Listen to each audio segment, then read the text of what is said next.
আজকে আমি আপনাদের সঙ্গে শেয়ার করতে চলে আসলাম দুর্দান্ত স্বাদের একটি স্ন্যাক্সের রেসিপি। এটি কিন্তু স্টার্টার হিসেবে ভীষণই ভালো একটা অপশান। আমার আজকের রেসিপি হলো কোরিয়েন্ডার হায়দ্রাবাদি স্টাইল চিকেন। নমস্কার, আমি জয়িতা আর আপনারা দেখছেন জয়িতার পাকশালা।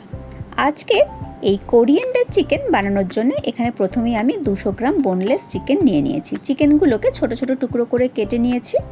তারপর চিকেনটাকে ধুয়ে পরিষ্কার করে নিয়ে এবার আমি চিকেনটাকে ম্যারিনেট করে নেব। তার জন্য চিকেনের মধ্যে আমি দিয়ে দিয়েছি পরিমাণ মতো নুন, গোলমরিচের গুঁড়ো দিয়েছি 1/2 চামচ, দিয়েছি 2 চামচ কর্নফ্লাওয়ার, আর দিয়েছি 1.5 চামচ পরিমাণ আদা আর রসুন বাটা। এছাড়াও আমি এর মধ্যে দিয়ে দিয়েছি বেশ কিছুটা ফ্রেশ ধনেপাতা কুচো, আর আমি এখানে দিয়েছি একটা ডিম। এই সমস্ত কিছু দিয়ে আমি চিকেনটাকে খুব ভালো করে মাখিয়ে নিচ্ছি। চিকেনটাকে খুব ভালো করে সমস্ত ইনগ্রেডিয়েন্টস দিয়ে মাখিয়ে নিয়ে আমি মিনিট 10 ম্যারিনেট করতে রেখে দেব।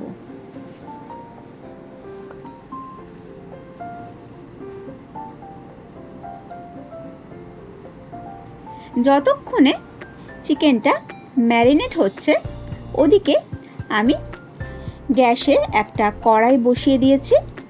তার মধ্যে আমি দিয়ে দিয়েছি সাদা তেল। তেলটা ভালো মতো গরম হয়ে গেলে এবার গ্যাসের ফ্লেমটা কম করে দিয়ে আমি চিকেনগুলোকে একে একে দিয়ে ভেজে নিচ্ছি।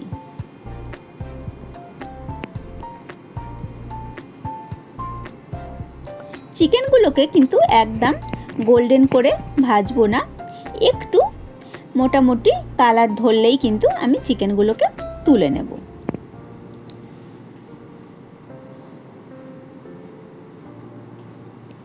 খুব একটা কড়া করে এখানে চিকেনগুলো ভাজার একদম দরকার নেই। দেখুন চিকেনগুলো কিন্তু বেশ সুন্দর একটু কালার ধরে এসছে। এই স্টেজে আমি এবার চিকেনগুলোকে তুলে নেব।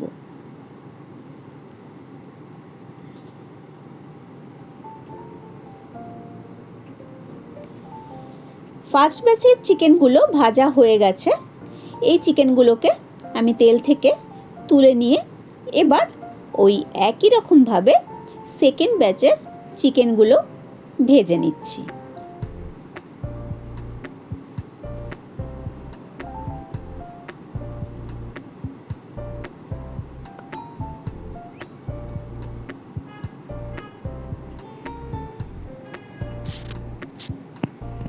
সমস্ত চিকেনগুলো ভাজা হয়ে গেছে। এবার কড়াইয়ের মধ্যে যে তেলটা রয়েছে সেখান থেকে কিছুটা পরিমাণ তেল আমি তুলে রেখে দিচ্ছি, কারণ আমার এতটা তেলের কিন্তু একেবারেই প্রয়োজন নেই।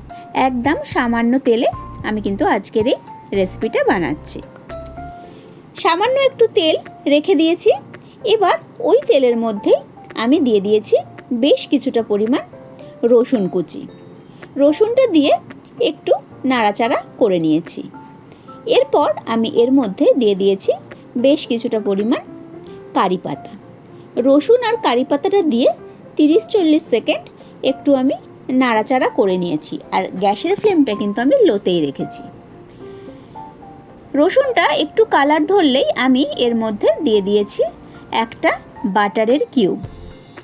বাটারটা খুব ভালো মতো মেল্ট হয়ে গেলে এবার আমি এর মধ্যে দিয়ে দিয়েছি কিছুটা ফ্রেশ ক্রিম।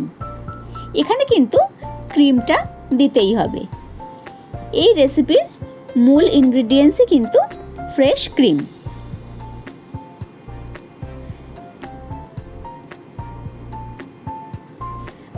বেশ কিছুটা পরিমাণ ক্রিম দিয়ে এবার সমস্ত কিছুকে আমি খুব ভালো করে মিশিয়ে নিচ্ছি। গ্যাসের ফ্লেমটা কিন্তু আমি লোতেই রেখেছি। আর এই স্টেজে আমি এর মধ্যে দিয়ে দিয়েছি পরিমাণ মতো গোলমরিচের গুঁড়ো, দিয়েছি পরিমাণ মতো নুন, আর বেশ কিছুটা পরিমাণ আমি এর মধ্যে দিয়ে দিয়েছি ধনেপাতা কুচো। সমস্ত কিছু দিয়ে খুব ভালো করে আমি এখানে এই যে সসটা যেটা সেটা কিন্তু বানিয়ে নিচ্ছি। গ্যাসের ফ্লেমটা কিন্তু আমি একদম লোতেই রেখেছি। মিনিট খানেক খুব ভালো করে সসটা তৈরি হয়ে গেলে নাড়াচাড়া করে নিয়ে এবার এর মধ্যে আমি দিয়ে দিয়েছি ভেজে রাখা চিকেনের টুকরোগুলো। চিকেনটা দিয়ে মিনিট খানেক আমি এই সসের মধ্যে একটু টস করে নিয়েছি।